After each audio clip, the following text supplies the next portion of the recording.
जय श्री राम मेरे प्यारे बच्चों। आज मैं आपको अकबर व बीबर की भेंट का भाग 2 सुनाने वाली। जब अकबर महेश दास को वह अंगूठी देकर चले गए तो वह अक्सर उसे उलट पुलट कर देखा करता।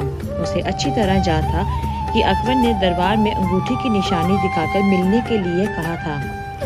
वह पहले कभी राजधानी नहीं गया था और ना ही वह किसी को जानता था, परंतु एक दिन महेश दास ने तय कर लिया कि वह अकबर से मिलने जाएगा। उसने शहर जाने के लिए अपना सामान बांधा और आगरा के लिए रवाना हो गया। जब वह महल पहुंचा तो एक दरबान ने दरबार में जाने से पहले ही रोक लिया।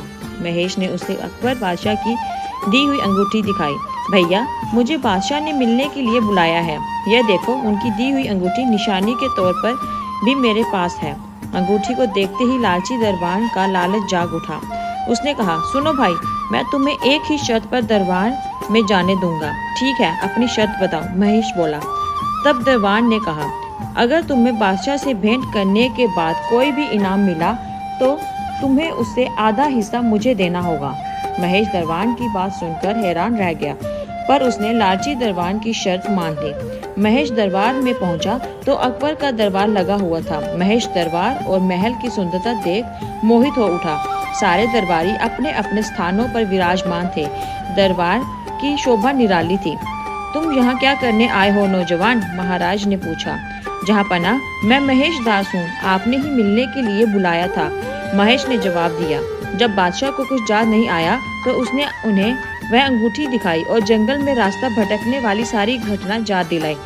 उस अंगूठी को देखते ही बादशाह अकबर को याद आ गया कि वे किस तरह शिकार खेलते हुए जंगल में रास्ता भटक गए थे और महेश को भी उन्होंने ही दरबार में बुलाया था। उन्हें महेश दास को अपने सामने देखकर बहुत प्रसन्नता हुई। वह महेश की हाजिर जवाबी के दीवाने हो चुके थे। उन्होंने खुश होकर कहा, जो तुम्हारे जी में आए वह इनाम मांग लो। महेश को दीवान की बात भूली नहीं थी। उसने कहा, जहाँपनाह, मुझे 50 कोड़े लगवाए जाएं। यह सुनकर दरबार में सभी हैरान रह गए। अकबर जानते थे कि महेश की इस बात में भी कोई राज छिपा था।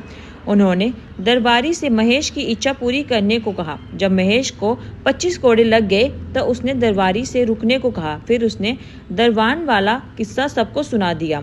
यह सुनकर महाराज को बहुत गुस्सा आया और लालची दरबान को दरबार में हाजिर होने का हुक्म दिया गया। अकबर ने दरबान को 50 कोड़े मारने का हुक्म सुनाया और उसे 5 साल तक कैद में रखने का भी हुक्म दिया।